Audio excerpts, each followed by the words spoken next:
Hi అండి. బాగున్నారా? నేను కూడా బాగున్నానండి.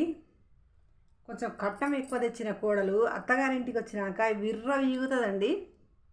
కట్నం ఎందుకు తెస్తుంది? దేనికోసం తెచ్చుకుంది? అది అమ్ముడు పోవడానికే తెచ్చుకుందిగా.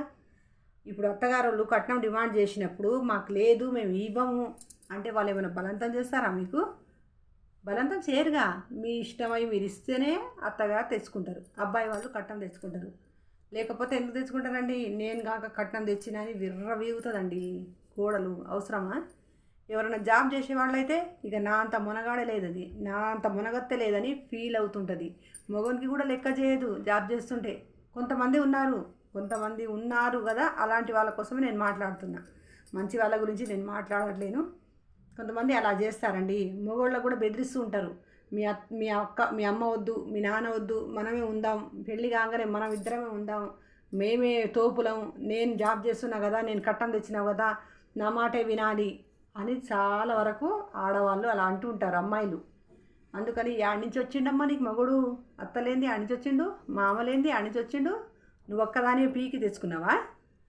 బుద్ధి లేదు. బుద్ధితోటి సంసారం చేసుకోండి. అత్తగారింట్లో మేము పెళ్లి చేసుకొని అత్తగారింటికి వచ్చినాము ఇక అనుకోగానే అయిపోదు. కాపురం నిలబెట్టుకోవడమే మీ గొప్పతనం. మీరు అత్తమామకు, మర్దులకు కానీ ఆడబిడ్డలకు కానీ అందరికీ గౌరవించి మీరు చక్కగా కాపురం చేసుకోవడమే అది గొప్పతనం. కానీ పెళ్లి చేసుకోగానే నా మొగడు నాకు సొంతం అనుకోవడం గొప్పతనం కాదు. అర్థమైందా? ఎవరైనా తల్లి లేనిది మొగడు యానించి రాలే, అత్త లేనిది మొగడు యానించి వచ్చిండు మీకు. అబ్బాయిలు మీరు కూడా భయపడకండి అలాంటి వాళ్ళ కోసం. ఫస్ట్ మీ తల్లిదండ్రి తర్వాతనే పెళ్ళం పోతే 10 మంది పెళ్ళాన్ని తెచ్చుకోవచ్చు. అమ్మ పోతే వస్తుందా మీకు? నాన్న పోతే వస్తాడా మీకు అని మీరు కూడా తప్పుగా ఆలోచించవద్దు. కానీ ఇలాంటి వాళ్ళ కోసం మీరు మాత్రం భయపడకండి. అబ్బాయిలకు నేను చెప్పేది, పెళ్ళాలకు భయపడి తల్లిదండ్రిని దూరం చేసుకోవడం, మీ బంధాలని దూరం చేసుకోవడం అలా చేసుకోవద్దండి. మీరు బెదిరకండి ఆ పెళ్ళాలతోటి.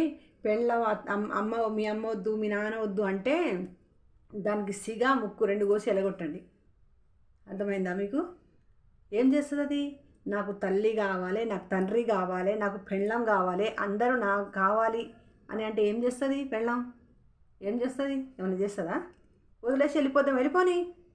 ఎన్ని రోజులు పోతుంది? పిల్లలు కావాలనా? మొగుడికి పుట్టిన పిల్లలు కావాలి, అత్తగారి నుంచి వచ్చిన పిల్లలు కావాలి, కానీ అత్తమామ వద్దా నీకు?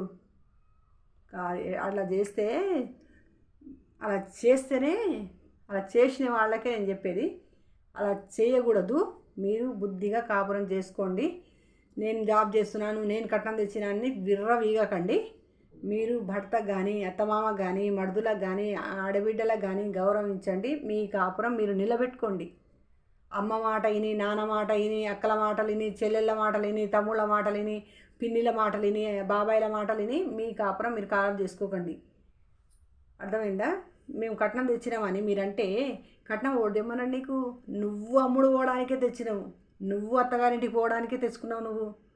నువ్వు అత్తగారు కట్నం అడిగితే మేము ఇయ్యమంటే వాళ్ళు ఏమన్నా బలంతం చేసిరా నీకు? మీరు ఇస్తారు కదా వాళ్ళు తెచ్చుకుంది. జాబ్ చేయకు, నీ కోడి చేయమంటున్నావు. నువ్వు చదివిన చదువు వేస్ట్ కావద్దు అనే కదా నువ్వు జాబ్ చేసేది. అలాంటప్పుడు ఇంట్లో విర్రవీగడం ఏందమ్మా నువ్వు? విర్రవీగే వాళ్ళకే నేను చెప్తున్నాను, అందరికీ కాదు నేను చెప్పేది.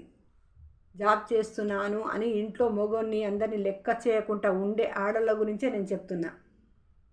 లెక్క చేయరండి, చాలామంది ఉండరు. ఆనాడు మన రాజ్యం వెళ్ళిన ఇందిరాగాంధీ మొగోడు లేని పిల్లలు కానిలే, అంత రాజ్యం వెళ్ళింది. ఏమైనా సొంతంగా కనదా పిల్లల్ని? మగడు ఉంటాడు, అత్తమామ ఉంటేనే అదొక ఇల్లు, అదొక మనుషులు, అదొక కాపురం. అలా ఉండాలి.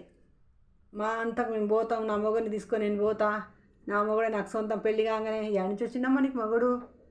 అత్తలేంది మామలేంది ఎన్నించి వచ్చింది నీకు? అందుకే నోరు మూసుకొని పద్ధతిగా కాపురం చేసుకోండి.